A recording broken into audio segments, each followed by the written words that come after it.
একবার জানতে চেয়েছেন যে ছদ্মবেশ নেওয়ার জন্যে দাড়ি কেটে ফেলা যাবে কিনা, এরপরেও শেষ রক্ষা হলো না।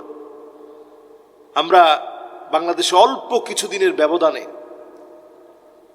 নতুন কত কি আমরা দেখছি, কয়জন এগুলো থেকে আমরা শিক্ষা নিচ্ছি। হাজার হাজার কোটি টাকা থাকার পরেও তার শেষ রক্ষা হচ্ছে না। মুখের দাড়ি কেটে পর্যন্ত ছদ্মবেশ ধারণ করা হচ্ছে, তারপরেও বাঁচার উপায় নেই।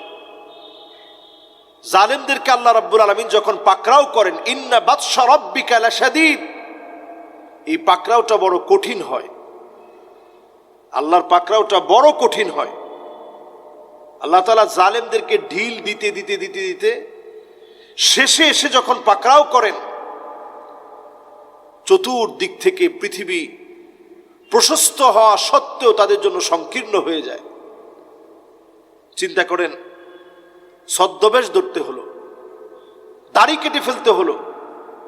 তাহলে যেই লোকটা দাড়ি কেটে ফেলেছে, একটু হিসাব মিলিয়ে দেখেন, তিনি কিন্তু মোটেও দরবেশ না, ধরেছে বেশ। দীর্ঘদিন তিনি বেশ ধারণ করেছিল, কিন্তু সব শেষে তার চরিত্র মানুষের কাছে প্রকাশিত হয়ে গেছে। এই লোকটা এতটাই বেয়াদব ছিল, স্পষ্ট বক্তব্যের মধ্যে বলছিল যে কোরআনের মধ্যেও কিছু সমস্যা আছে। নাউযু বিল্লাহি মিন যালিক।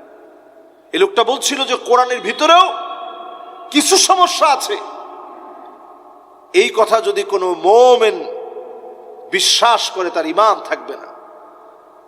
আমি আমার অনেক আলোচনায় এই বিষয়টা আমি উল্লেখ করেছি। আজকের এই আলোচনায় বলতে চাই, খবরদার, এরকম বেশ ধরার মধ্য দিয়ে আপনারা তাদেরকে দরবেশ মনে করবেন না। এরকম বেশ যারা ধরে, এরা হঠাৎ করে ধরে বেশ, এরা দরবেশ না। এরকম কেউ যদি দাড়ি কেটে ফেলে, চেঁচে ফেলে, দাড়ি চাষা এটা সম্পূর্ণরূপে হারাম। দাড়ি একেবারে ক্লিন শেভ করে ফেলা এটা হারাম। দাড়ি রাখা এটা সমস্ত ফুকাহায়ে কেরামের কাছে ওয়াজিব। নবীজি সাল্লাল্লাহু আলাইহি ওয়াসাল্লাম হাদিসের মধ্যে বলেছেন, জুজ্জুশ শাওয়ারিব, মুজগুলোকে তোমরা কাটো, ওয়ারখুল লুহা, দাড়িগুলা নিচের দিকে ছেড়ে দাও। খালিফুল মাজুস, অমুসলিম, অগ্নি পূজারী, ইহুদি, নাসারা, খ্রিস্টান, হিন্দু, শিখ, কারো মতো করে কারো স্টাইলে দাঁড়িয়ে রাখা যাবে না। এখন দেখা যায় অনেকেই তামিল মুভির বিভিন্ন নায়কের স্টাইলে দাঁড়িয়ে রাখে। আপনি দেখলে মনে করবেন বিশাল তো দরবেশের মতো মনে হয়। আসলে সেও কিন্তু ধরেছে বেশ, বেশটা হঠাৎ করে ধরেছে। এই জাতীয় দাড়ি কিন্তু রাখা যাবে না, খবরদার। দাড়ি রাখতে হবে নবীজি সাল্লাল্লাহু আলাইহি সাল্লামের সুন্নাহ অনুযায়ী।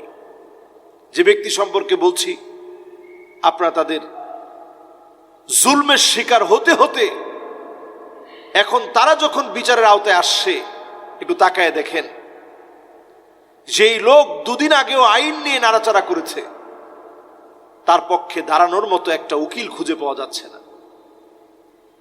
রিমান্ডে 10 দিন রিমান্ড চেয়েছে, 10 দিনই মঞ্জুর হয়ে গেছে, তার পক্ষে কথা বলার মতো কেউ নেই।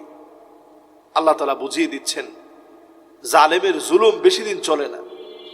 ইয়াকুম ওয়াজ-যুলম ফাইন্নায যুলমা যুলুমাতুন ইয়াওমাল কিয়ামা। দুনিয়ার জীবনেই জালেমদের জন্য অন্ধকার অপেক্ষা করছে। জালেমদেরকে দুনিয়ার জীবনই আল্লাহ তাআলা অন্ধকারের ভিতরে ফেলে দেন।